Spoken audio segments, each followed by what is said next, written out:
सबसे पहले तो जो मोदी को भगवान मानते हैं, भगवान के अवतार मानते हैं, उनके पूजा करते हैं, वो लोग इस वीडियो से दूर रहे।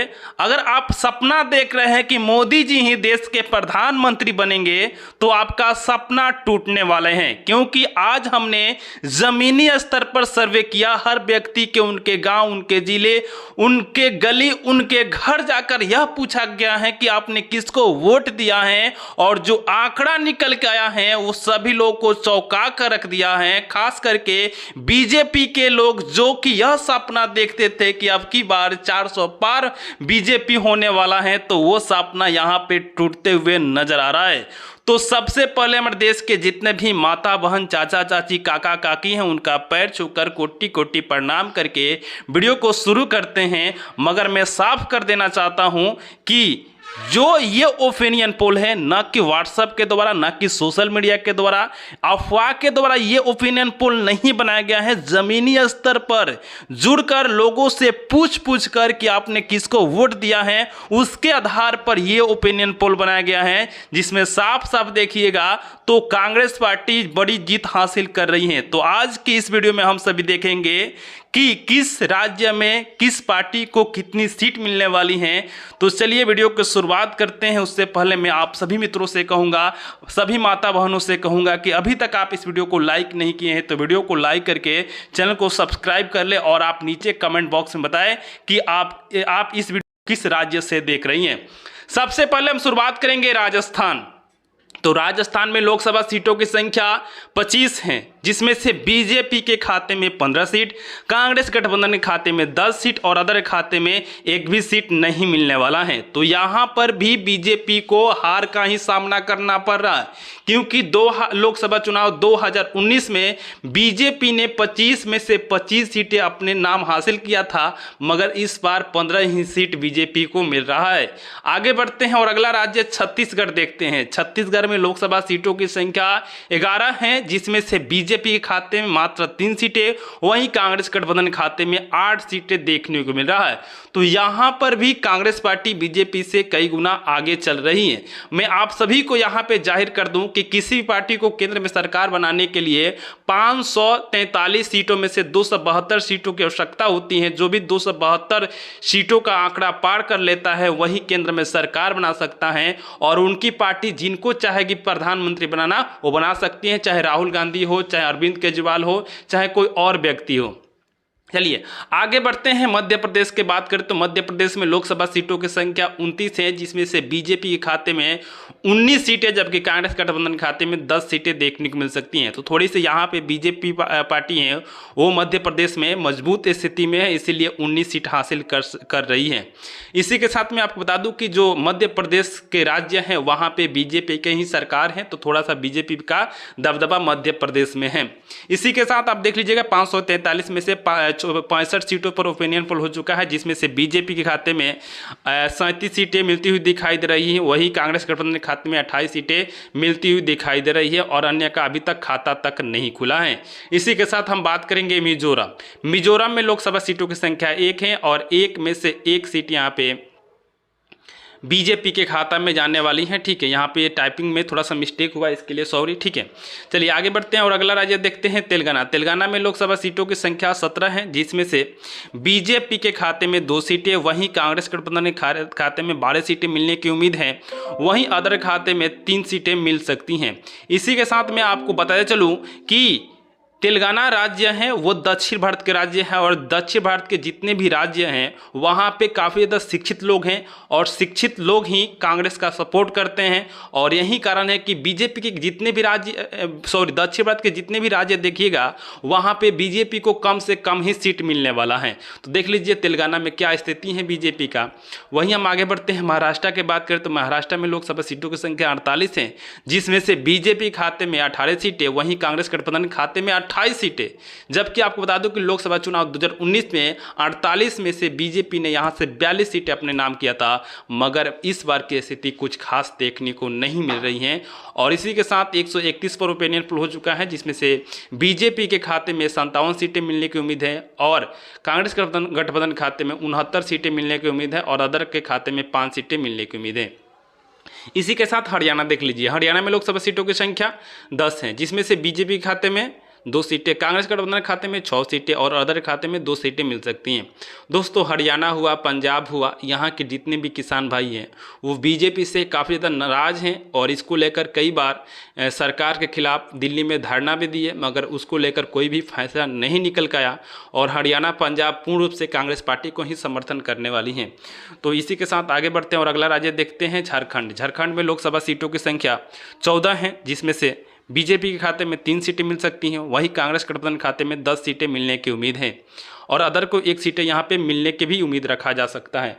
और देख लीजिए झारखंड में भी बीजेपी की स्थिति है जो खास देखने को नहीं मिल रही है। किसी भी राज्य में आप चलिएगा ना तो बीजेपी की स्थिति ठीक नहीं दिखाई रही है और किसी राज्य में तो बीजेपी को एक भी सीट नहीं मिल रही है, यानी कि पूरी तरीके से सुपड़ा ही साफ है। हम आगे बढ़ते हैं और अगला राज्य की बात करें। अगला राज्य है बिहार और बिहार में लोकसभा सीटों की संख्या 40 है और 40 में से बीजेपी खाते में 16 सीटें, वहीं कांग्रेस गठबंधन खाते में 23 सीटें मिलने की उम्मीद है और अदर को 1 सीट मिल सकती है। आपको जानकारी के लिए बता दूं कि लोकसभा चुनाव 2019 में बीजेपी पार्टी ने 40 सीटों में से 39 सीट अपने नाम किया था, मगर इस बार मात्र 16 सीटें ही बीजेपी के खाते में जाने वाला है, क्योंकि यहाँ पे तेजस्वी यादव जी हैं वो काफ़ी ज़्यादा एक्टिव हैं और तेजस्वी यादव के कारण ही यहाँ पे कांग्रेस गठबंधन को अधिक से अधिक सीट मिल सकती हैं। चलिए आगे बढ़ते हैं और अगला राज्य की बात करें तो अगला राज्य है पश्चिम बंगाल। पश्चिम बंगाल में लोकसभा सीटों की संख्या 42 है, जिसमें से बीजेपी खाते में 10, वहीं कांग्रेस गठबंधन खाते में 2, जबकि अदर खाते में 30 सीटें मिलने की उम्मीद है। तो 30 सीटें ये जो है ममता बनर्जी के टीएमसी जो पार्टी हैं वो हर सीटों पर अपना कैंडिडेट खड़ा की है। हालांकि कांग्रेस के साथ गठबंधन नहीं किया है, अपना ही कैंडिडेट खड़ा किया है और ममता बनर्जी का साफ साफ कहना है कि हम जितने भी सीट जीतेंगे तो पूर्ण रूप से कांग्रेस पार्टी का ही समर्थन करने वाले हैं।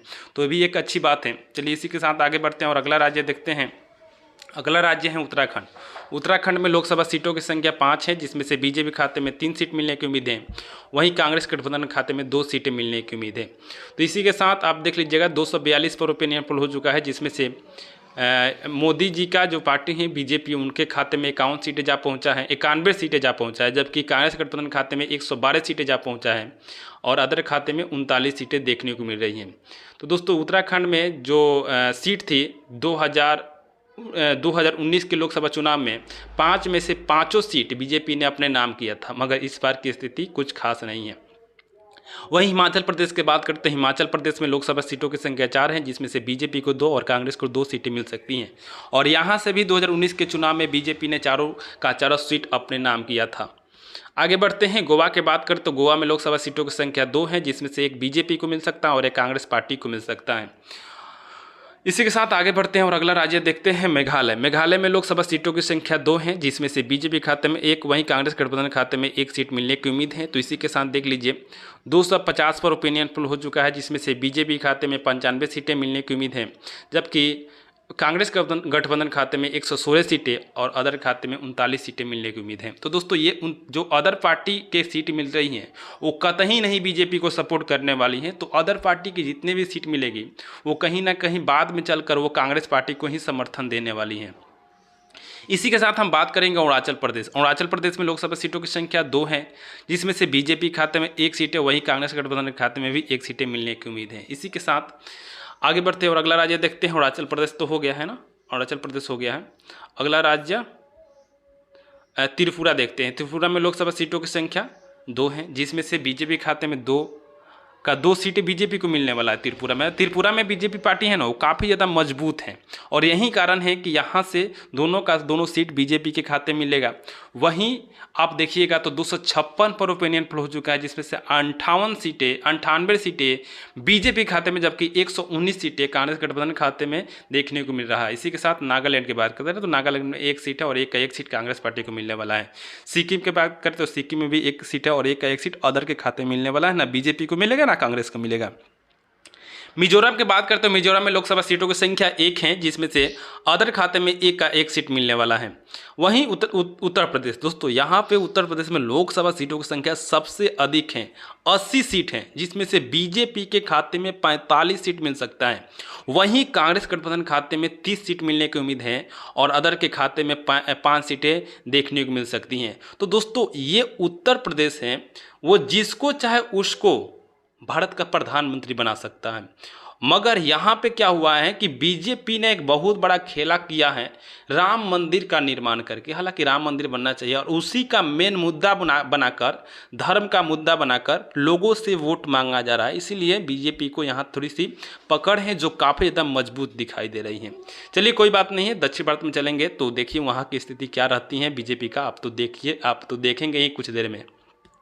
देख लीजिए, कर्नाटका में लोकसभा सीटों की संख्या 28 है, जिसमें से बीजेपी को 12 सीटें जबकि कांग्रेस को 16 सीटें मिलने की उम्मीद है। इसी के साथ 367 सीटों पर ओपिनियन पोल हो चुका है, जिसमें से बीजेपी खाते में 155 सीटें जा पहुंचा है, जबकि कांग्रेस गठबंधन खाते में 166 सीट, जबकि अदर खाते में 46 सीटें देखने को मिल रही है। तो अभी भी बीजेपी और कांग्रेस पार्टी 10 सीटों के साथ इधर उधर हैं, तो काफ़ी ज़्यादा दोनों बराबर का ही सामना कर रहा है। ठीक है, अब केरल देख लीजिए, केरल में लोकसभा सीटों की संख्या 28 है, जिसमें से बीजेपी खाते में एक भी सीट नहीं मिल सकता है, यानी कि पूरी केरल में 20 सीटें हैं। सॉरी दोस्तों, यहाँ पे 28 गलती से टाइप हो गया है। केरल में लोकसभा सीटों की संख्या 20 है, जिसमें से कांग्रेस पार्टी को 16 सीट मिल सकती हैं, जबकि अदर खाते में 4 सीटें मिलने की उम्मीद है। और यहाँ पे देखिएगा बीजेपी की स्थिति पूरी तरीके से साफ है, एक भी सीट हासिल नहीं कर सकती हैं। 2014 में भी यहाँ से केरल से एक भी सीट बीजेपी ने हासिल नहीं किया था, 2019 में भी नहीं किया था और 2024 में भी नहीं करने वाली हैं। आगे बढ़ते हैं, तमिलनाडु की बात करें तो तमिलनाडु में लोकसभा सीटों की संख्या 39 है, जिसमें से बीजेपी खाते में 2 सीटें मिल सकती हैं। वहीं कांग्रेस गठबंधन खाते में 35 सीटें मिलने की उम्मीद है और अदर खाते में 2 सीटें मिलने की उम्मीद है। तो इसी के साथ आप देख लीजिएगा 543 में से 426 पर ओपिनियन पोल हो चुका है, जिसमें से बीजेपी पार्टी के खाते में 157 सीटें देखने को मिल रही हैं, जबकि 217 सीटें कांग्रेस गठबंधन खाते में, वहीं अदर खाते में 52 सीटें देखने को मिल रही हैं। दोस्तों अदर के खाते में भी बहुत ज़्यादा सीट इस बार आने वाला है। ठीक है, आगे बढ़ते हैं तमिलनाडु में लोकसभा सीटों की संख्या 26 है, जिसमें से बीजेपी खाते में 20, कांग्रेस खाते में 6 सीटें मिलने की उम्मीद है। तो थोड़ी सी यहाँ पे तमिलनाडु में जो बीजेपी है वो काफ़ी ज़्यादा मजबूत दिखाई दे रही है। चलिए आगे बढ़ते हैं और देखते हैं अगला स्थिति। उड़ीसा में लोकसभा सीटों की संख्या 26 है, जिसमें से बीजेपी के खाते में 7 सीटें, वहीं कांग्रेस गठबंधन के खाते में 3 सीटें मिलने की उम्मीद है और अदर के खाते में 11 सीटें मिल सकती हैं। तो दोस्तों इसी के साथ देख लीजिए 473 पर ओपिनियन पोल हो चुका है, जिसमें से 184 बीजेपी के खाते में, जबकि 226 कांग्रेस गठबंधन खाते में, जबकि 63 सीटें अदर खाते में देखने को मिल रहा है। तो दोस्तों अदर भी पार्टी जो है वो काफ़ी ज़्यादा मजबूत दिखाई दे रही है और अदर चीज़ को चाहेगी उसको अपना बहुमत देकर किसी को भी सरकार में ला सकती हैं। तो ये स्थिति बहुत ज़्यादा दयनीय यहाँ पे दिखाई दे रही है। पर आगे बढ़ेंगे और बहुत सारे सीटों पर ओपिनियन पोल होना बाकी है। और देखिए अदर जो पार्टी है ना वो कहीं ना कहीं पूर्ण रूप से कांग्रेस को ही समर्थन करने वाली है, बीजेपी को कतई नहीं समर्थन कर सकती हैं। चलिए आगे बढ़ते हैं, आंध्र प्रदेश की बात करें तो आंध्र प्रदेश में लोकसभा सीटों की संख्या 25 है, जिसमें से बीजेपी को 8 सीटें मिल सकती हैं, वहीं कांग्रेस गठबंधन को 4 सीटें मिलने की उम्मीद है, वहीं अदर खाते में 13 सीटें जा सकती हैं। दोस्तों आंध्र प्रदेश हुआ, उड़ीसा हुआ, पश्चिम बंगाल हुआ, इसमें अदर पार्टी को ज़्यादा सीट मिलने वाली है। ठीक है, तो इसी के साथ देख लीजिए 458 सीटों पर ओपिनियन पोल हो चुका है, जिसमें से 192 सीटें बीजेपी के खाते में, जबकि 230 सीटें कांग्रेस के खाते में, जबकि 76 सीटें अदर के खाते में देखने को मिल रहा है। इसी के साथ असम के देख लीजिए, असम में लोकसभा सीटों की संख्या 14 है, जिसमें से आप सभी देखिएगा तो असम में यहाँ पे बीजेपी को 8 सीटें मिल सकती हैं, वहीं कांग्रेस पार्टी को 4 सीटें मिल सकती हैं और अदर खाते में 2 सीटें मिल सकती हैं। तो दोस्तों असम में जो बीजेपी का पकड़ है वो काफ़ी ज़्यादा है, इसीलिए यहाँ से 14 में से 14 सीटें लोकसभा चुनाव 2019 में हासिल किया था, मगर इस बार 4 सीटें यहाँ पे कांग्रेस लेकर जा सकती हैं और 2 सीटें अदर पार्टी भी लेकर जा सकती हैं। अब देख लीजिए पंजाब में लोकसभा सीटों की संख्या 13 है और 13 में से एक भी सीट बीजेपी को नहीं मिलने वाला है। मालूम है किसानों का वहाँ पे अभी तक धरना चल रहा है और किसान मानने के लिए तैयार नहीं है और यही कारण है कि एक भी सीट बीजेपी को नहीं मिल सकती है। वहीं कांग्रेस को 8 सीटें, जबकि अदर खाते में 5 सीटें मिल सकती हैं। दोस्तों आप इस वीडियो को किस राज्य से देख रहे हैं एक बार हमें कमेंट बॉक्स में ज़रूर बताइएगा, ताकि हम भी देखें हमारे जो व्यूवर्स हैं, हमारे जो सब्सक्राइबर्स हैं वो कहाँ से वीडियो को देख रहे हैं। दिल्ली की बात करें तो दिल्ली केंद्र शासित प्रदेश और यहाँ पे लोकसभा सीटों की संख्या 7 है, जिसमें से बीजेपी खाते में 2 जबकि कांग्रेस गठबंधन के खाते में 5 सीटें मिल सकती हैं। आपको जानकारी के लिए बता दूं कि बीजेपी दिल्ली में हमेशा मजबूत रही है, मगर जब से अरविंद केजरीवाल को बीजेपी नहीं बल्कि सीबीआई कहा जाएगा, ईडी कहा जाएगा, जब से जेल में डाली थी, जब से यहाँ के लोग चाह रहे थे कि कहीं ना कहीं ये सरकार आम आदमी पार्टी को दबाना चाहती है, और इसीलिए जो ये खेला हुआ है कि 7 में से 5 सीटें कांग्रेस गठबंधन लेके जा सकती हैं। और देखिए, जम्मू कश्मीर में लोकसभा सीटों की संख्या 5 है, जिसमें से बीजेपी को 2 सीटें, वहीं कांग्रेस गठबंधन को 3 सीटें मिलने की उम्मीद है। इसी के साथ 537 पर ओपिनियन पोल हो चुका है, जिसमें से बीजेपी के खाते में 204 सीटें जा पहुंचा है, जबकि कांग्रेस गठबंधन खाते में 250 सीटें जा पहुंचा है, और अदर खाते में 83 सीटें देखने को मिल रहा है। इसी के साथ आगे बढ़ते हैं। दमन दीव की बात करें तो दमन दीव में लोकसभा सीटों की संख्या 1 है, जिसमें से बीजेपी खाते में 1 सीट है और कांग्रेस खाते में 1 भी सीट नहीं मिल सकता है। इसी के साथ आपको मैं यहाँ पे बताते चलूँ कि जितने भी केंद्र शासित प्रदेश हैं तो वो किसी भी पार्टी को समर्थन दे सकती हैं, कभी बीजेपी को दे सकती हैं, कभी कांग्रेस को दे सकती हैं। तो आगे बढ़ते हैं और अगला देख लेते हैं। यहाँ पर लक्षद्वीप के देख लीजिए, लक्षद्वीप का जो सीट है वो कांग्रेस के समर्थन में जाने वाली है। वही पुडुचेरी की बात करें तो पुडुचेरी की जो सीट है वो भी कांग्रेस के समर्थन में जाने वाले। लद्दाख की बात करूँ तो लद्दाख अदर के खाते में जा सकता है, लद्दाख के जो सीट है लोकसभा का। अब अंडोमान निकोबार जो लोकसभा का जो सीट है वो बीजेपी के समर्थन में हमेशा रहा है और इस बार भी रहने वाला है। तो इसी के साथ 543 में से 543 पर ओपिनियन पोल हो चुका है। पर आप यहाँ पे देखिएगा तो बीजेपी खाते में 206, जबकि कांग्रेस गठबंधन के खाते में 253 और अदर खाते में 84 सीटें देखने को मिल रही है। तो दोनों में से किसी के पास बहुमत प्राप्त नहीं हुआ है। मगर मैं आपको बताते चलूँ कि ये जो अदर पार्टी हैं, ये जिसको समर्थन देगी वो केंद्र में सरकार बना सकता है। और मैं आपको जानकारी के लिए बता दूं कि कतई नहीं, देखिए, और इसको बहुमत और सिद्ध करने के लिए कितना सीटों की आवश्यकता है, तो 19 सीटों की आवश्यकता है। तो जो ममता बनर्जी का 30 सीटें हासिल हो रहा है, तो वो भी अगर कांग्रेस को समर्थन कर देगी तो आराम से केंद्र में सरकार बन सकती है। ठीक है, तो इसीलिए साफ साफ दिखाई दे रहा है कि राहुल गांधी की जो पार्टी है वो काफ़ी ज़्यादा मजबूत दिखाई दे रही है, उनकी गठबंधन काफ़ी ज़्यादा मजबूत दिखाई दे रही है, और 41 पार्टियों को मिलाकर महागठबंधन यानी कि इंडिया अलायंस गठबंधन का गठबंधन तैयार किया गया है। तो देखिए, 4 जून को तो मालूम ही चल ही जाएगा, सभी जितने भी 7 चरणों में मतदान था वो पूरी तरीके से समाप्त हो गया है, और 4 जून का इंतजार रह रहा है। सभी लोगों का इंतजार करिए। और ये ओपिनियन पोल हैं जो ज़मीनी स्तर पर बनाए गए हैं, तो साफ साफ हो सकता है कि आने वाले वक्त में ये जो ओपिनियन पोल है बिल्कुल सही सिद्ध हो। दोस्तों, आपके विचार से हमारे देश के प्रधानमंत्री कौन बनना चाहिए? राहुल गांधी बनना चाहिए, या पीएम नरेंद्र मोदी को बनना चाहिए, या किसी तीसरा अन्य व्यक्ति को बनना चाहिए? उनका नाम हमें नीचे कमेंट बॉक्स में जरूर बताइएगा। आप सभी का